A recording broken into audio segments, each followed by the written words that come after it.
Très heureuse de vous retrouver dans cette nouvelle édition sur Social Télévision. Madame, Messieurs, bienvenue. À l'occasion de la traditionnelle cérémonie d'échange des vœux avec les diplomates accrédités en République démocratique du Congo, le chef de l'État Félix Antoine Tshisekedi Tshilombo leur a fait part de son engagement sincère dans le cadre du processus de Luanda pour mettre fin aux tensions récurrentes avec le Rwanda et aussi mettre fin à l'instabilité dans la partie est de la RDC. Au cours de la cérémonie d'échange des vœux avec les ambassadeurs et chefs des missions diplomatiques organisée samedi au Palais de la Nation à Kinshasa, Gombe, le président de la République Félix Antoine Tshisekedi Tshilombo a demandé à la communauté internationale des sanctions contre le Rwanda pour l'agression avérée contre la République démocratique du Congo. Dans une allocution d'une trentaine de minutes, le chef de l'État s'est longuement attardé sur la situation sécuritaire dans l'est de la RDC. Envers ceux qui continuent de plaider pour une éventuelle négociation avec les terroristes du M23, Félix Tshisekedi est resté intransigeant et catégorique. Nous avons pris note des condamnations émises par certains de nos partenaires à l'encontre du Rwanda pour son rôle dans la déstabilisation de l'Est de notre pays. Ces prises de position, bien qu'importantes, restent insuffisantes face à la gravité des actes commis et à leurs conséquences humanitaires désastreuses. Les preuves accablantes présentées dans le rapport des experts des Nations Unies ne laissent aucune place au doute. Des sanctions concrètes et immédiates doivent être adoptées pour mettre fin à cette agression et prévenir une escalade régionale. Mais ces engagements ne suffisent pas. Nous attendons de la communauté internationale bien plus qu'un discours de solidarité.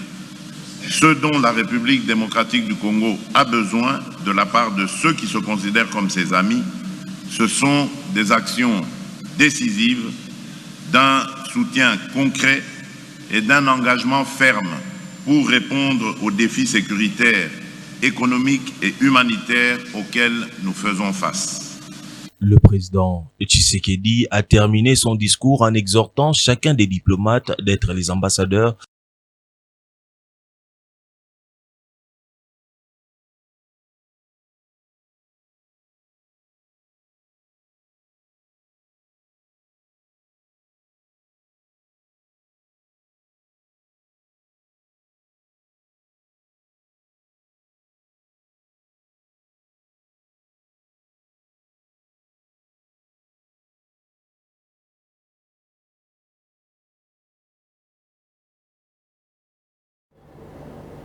Et le chef de l'État Félix Antoine Tshisekedi a consacré la journée du vendredi 17 janvier 2025 dédiée au tout premier héros national Patrice Emery Lumumba à la visite d'inspection de la voirie urbaine sur toutes les voies menant vers la commune de la Gombe. Il n'était pas seul, il était accompagné du gouverneur de la ville de Kinshasa, Daniel Bumba Lubaki, du vice-premier ministre des Transports Jean-Pierre Bemba et d'autres représentants du gouvernement congolais.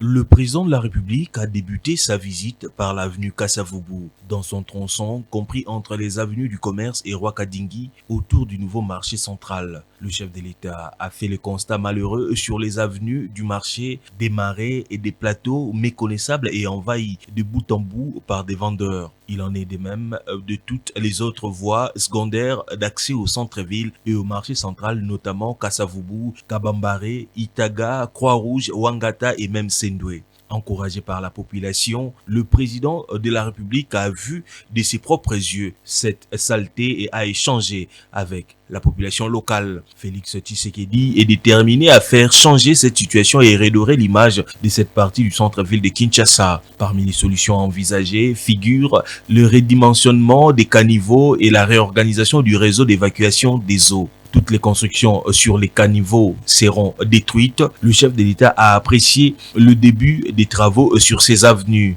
La visite surprise du chef de l'État a été saluée par la population qui a vivement ovationné et encouragé le premier de tous les Congolais à prendre des mesures salvatrices pour le bien-être de tous. Présent dans cette tournée, le gouverneur de la ville-province de Kinshasa, Daniel Bumba, en a profité pour présenter au chef de l'État les projets d'infrastructure routière en cours de réalisation dans la capitale. Pas de route déserte ce lundi 20 janvier 2025, prévient le gouverneur Daniel Bumba qui d'un ton ferme, le premier citoyen de la ville de Kinshasa a invité les conducteurs des véhicules en commun au strict respect de la nouvelle grille tarifaire et aux Kinois à vaquer librement à leurs occupations quotidiennes. C'était à l'issue de la réunion entre le gouvernement provincial et les associations des chauffeurs, les services de sécurité dimanche 19 janvier 2025 à l'hôtel de ville de Kinshasa. Écoutons Daniel Bumba. Bon, toujours pour rappeler le gouvernement provincial, il doit arrêter la grille tarifaire à Sika, la prix à Sika, tarif à Sika, pour embêter les bons transferts en commun. La prix wana, ils ont manqué unilatéralement, ils sont toujours en côté. Toujours qui sont en commission, n'a-bas chauffeur. Alors, la prix autosuyo, ils ont consécutivement la baisse à carburant pour le salaire qui n'a le fort du gouvernement national. Par rapport à celui qui a mené le gouvernement pour améliorer la condition de vie à Kinois, on a ça, il est sa vie chère. Mais, toujours qui en commission n'a pas chauffeur, grille à transport ou prix à transport en commun. Alors, tu as qu'on dit matin, alors que tout ça en commission, de combien d'accord? Et ça, il y a 2 semaines, 3 semaines. Groupe Mogoboé, non identifié, balancer la tract pour nous revenir en grève.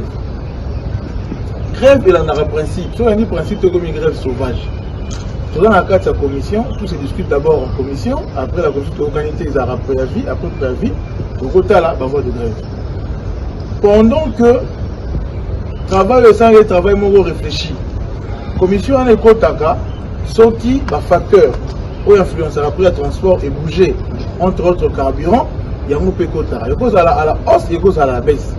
Pour le cas où tout ça suivant ordre naturel, il y a mouvement et prix à carburant, mais tout le tarifaire. Alors, tu peux tolérer que les loyaux, pas tout le monde identifié, va voir qu'à track pour perturber via la Kinois. Kinshasa est dépendant de Makasi, dans le manière où ils allaient au transport en commun. Tout ça, la liberté. Il y a des gens qui ont été dans balabala, mais après qui s'attendent, ils vont faire ça. Ils vont faire un lobby dans le terrain. Pour empêcher. Ils vont faire ça. Dans la police. Même le renseignement est derrière ça.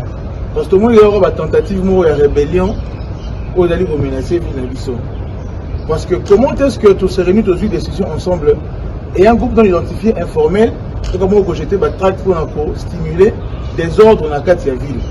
Donc la police, c'est pour ça, l'armée viendra à un point si possible et les renseignements continuent. Donc identifier tout le monde, soit nous allons se mettre à trouble, et va rester aux impunité.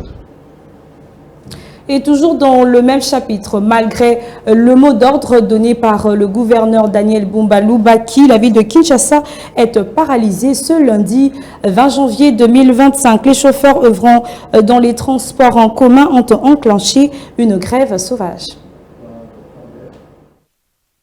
L'application de la grille tarifaire telle que fixée par le gouvernorat de la ville de Kinshasa a encore du jour devant elle. Pour la 2e semaine consécutive, les propriétaires des taxis et taxibus ont fait leur loi à travers un mouvement de grève. Ce lundi 20 janvier 2025, accéder à un taxi ou taxibus s'est révélé un cauchemar pour un bon nombre de Kinois. J'ai quitté la maison à 6h juste. Na Gombe, na 9h moins 5 minutes. Donc transport ils là qui passe mingi tout le monde on dirait mitu kebele ils ont la circulation té ba chauffeur il y a 207 balobi ba sali grève tozo ye ba raison té et on a to telemi depuis peut to telema kiawa tolingi tozonga mais transport ezate. Ni est au-dessus de la loi en fait.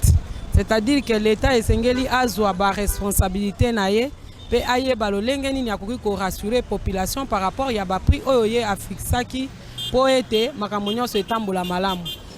Quand on voit cette voiture ici, vous demandez jusqu'à Lemba c'est combien? Ils te disent 5 000. Or, je n'ai rien, je n'ai pas 5 000. Hein?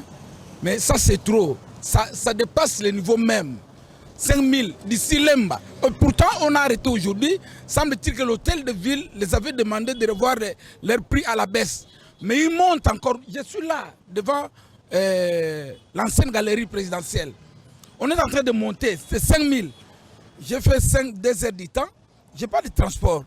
J'attends. Demandez à un chauffeur. Il va te dire 5 000. Il est là, il est en train de voir. Un petit mot pour le gouvernement. Moi, je félicite cette décision qu'ils ont prise. C'est vraiment bien, mais qu'ils tiennent vraiment. Le transport est un peu difficile. Je ne sais pas qu'est-ce qui se passe entre le gouvernement provincial et particulier au transport. Pour l'anglais, il faut trouver une solution. Le gouvernement provincial a maintenu KKT. Il y a le tarif, ceux qui grillent tarifaire pendant ce temps, la population souffre. Bazwa vendre na tour à table, parce que kolanda ba réclamation ba chauffeur baza peine à torter. Bambouteillage bon rolongwa ba quartier un wana ko comme ville matetele ba ko comme ville bazo sala ba 3h du temps ba 2h30 minutes. Alors ba montant wana pe ezo sunga bango te. Face à ces bras de fer entre le gouvernorat de Kinshasa et l'association des chauffeurs du Congo, plus d'un Kinois souhaite une négociation pour trouver le juste milieu et éviter cette cacophonie. Parlons à présent sécurité. Vous ne croirez pas, un Koulouna a failli s'évader du cortège en allant à l'aéroport international de Njili, et ce à l'aide d'un officier de l'armée, mais il a pu être assisté une fois de plus. Suivez. Le ver est dans les fruits. Ceci est une réalité quand l'État congolais pense bien faire, mais qu'une personne vienne anéantir sa volonté. Alors que plusieurs personnes ont salué le fait que les hors-la-loi appelés Koulouna soient transférés dans des prisons à haute sécurité, un officier de notre armée s'est donné le luxe de faire évader un des condamnés. Avec quelle intention? N'eût été la vigilance des forces de l'ordre qui étaient restées en arrière, ce Koulouna serait de retour dans la ville pour déranger la quiétude des Kinois. Il raconte lui-même sa tentative d'évasion. Gloire, expliquez ngai, évasion yo. Yo zalaki na Pekin. Obimaki ndenge ni na Pekin. Loba makasi. Lobi na butu.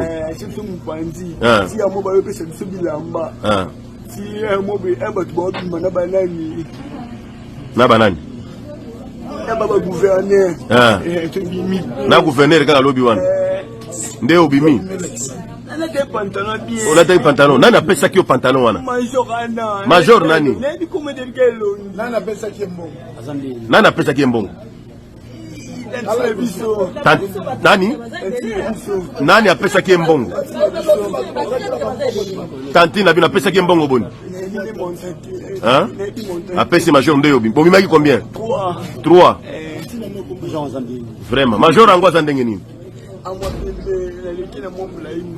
Azamwa pembe. Mais yo za pembe, yo leki pembe. Azaki anteni.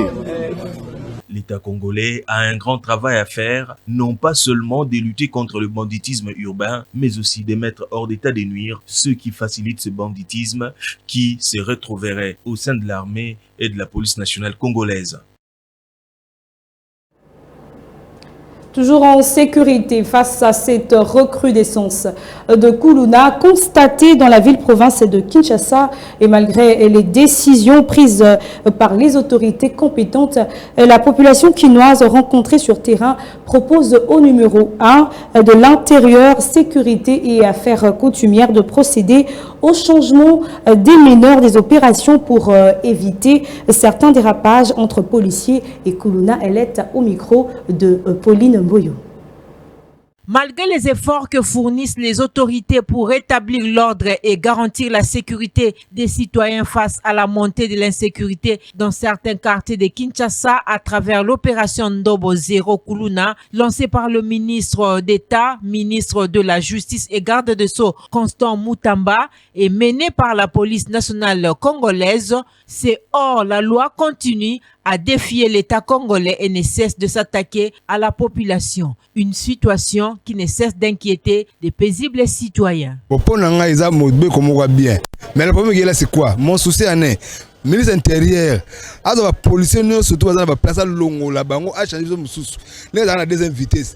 Policiers dans la place à Fandakateo, ngai comme na beta boma, ngai comme na aigle. Donc, policiers ko yeba na jamais la place Zali. Soit policiers na au bazar, tina on a intérêt après 3 jours, bazar rotation na mona ki kunna ko sila po bango yeba na ba kunna wana te. O bazar ba yeba na ba kunna wana. Ezali kam e comme likambo ya ko kamwa. Que bana wana o un bazo kanga bango.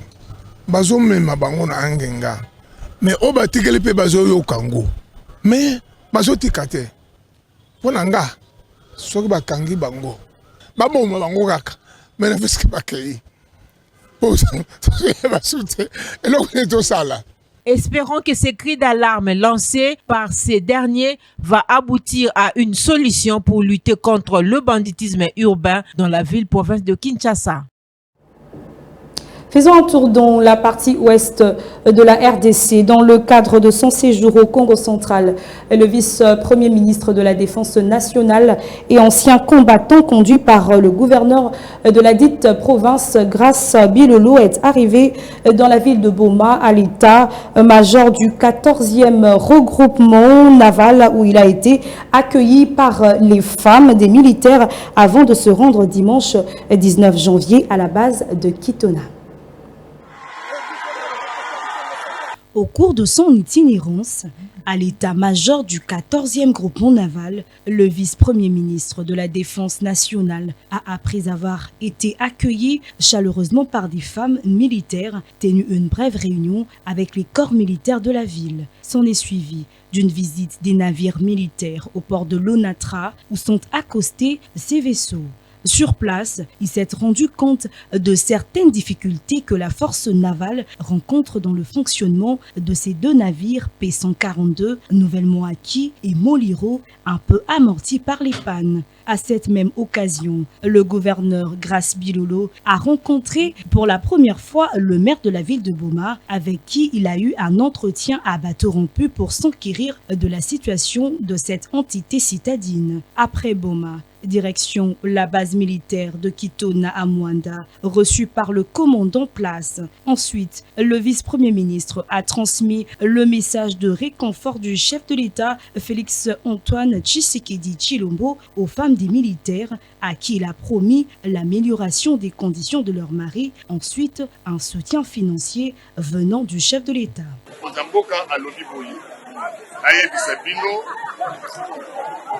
Est en train de se battre depuis qu'il a accédé à la magistrature suprême pour améliorer. On a fait sa condition de vie sociale là où il y a Moussala, papa. Parce que quand ils seront bien, vous qui êtes leurs dépendants, vous serez aussi bien. La bébé n'a pas de l'égalité, parce que la maman savon oyo et n'a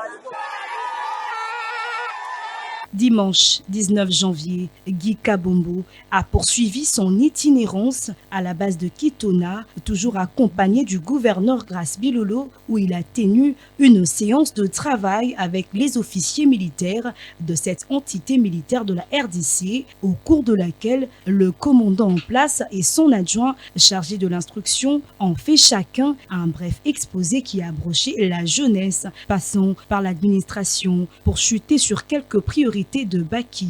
Le vice-premier ministre a accordé une oreille attentive avant de projeter l'amélioration de plusieurs conditions de service au sein de la base militaire, promesse faite dès son retour à la capitale où il fera rapport au chef de l'État et à la chef du gouvernement. Après cette intense réunion de travail de près de 3 heures, est intervenue l'étape de visite de l'état-major Baki, l'école de formation, l'école spécifique, l'école d'infanterie pro-santé, l'école d'artillerie pour clôturer à l'école militaire. Et en sport, bourreau du Niger en aller-retour, la RDC se qualifie au second tour de la Coupe du Monde de la spécialité. Les Congolais se sont imposés 2-0 à Niamey pour décrocher le ticket qualificatif. Au second tour, les Léopards cadettes retrouveront le Bénin. Commentaire Christopher Chitamba. Les Léopards dames U17 filent au deuxième tour des éliminatoires de la Coupe du Monde Maroc 2025 de leur catégorie. Elles ont battu comme à l'aller 2-0 le MENA cadette du Niger le dimanche 19 janvier 2024 à Niamey au stade général Séné Kounchis. Tout a été plié en première période pour les Congolaises. Les Léopards cadettes se sont montrés plus à droite devant le but dès le premier quart d'heure pour l'ouverture du score de Grace Aïcha à la 15e minute. Un quart d'heure plus tard, la messe va être complètement dite par Esther Eshima. Sortie du banc, en remplacement d'Esther Mukengela, elle va de sitôt sur sa première touche de balle initier un superbe appel pour aller fixer la gardienne nigérienne à la conclusion. Qualifié historiquement, le sélectionneur envisage pour les 2 prochains matchs au second tour en mars face aux Amazones du Bénin, ajouter pour ce faire 5 joueuses en défense, dont 2 latérales et 3 dans l'axe, 2 avant-centres et 1 excentrée. Malgré la victoire, il y a aussi beaucoup d'erreurs de mon côté. Je dois arriver à corriger pour faire mieux contre le Bénin. Selon les informations, c'est une bonne équipe. Nous allons travailler en conséquence. Oui, nous allons préparer par rapport à ça. On tient compte du niveau et on va chercher un plan de jeu pour jouer contre le Bénin. Et Dieu voulant, on va passer, on verra quoi. Laissons le temps au temps, on va essayer un peu de beaucoup travailler et corriger les failles.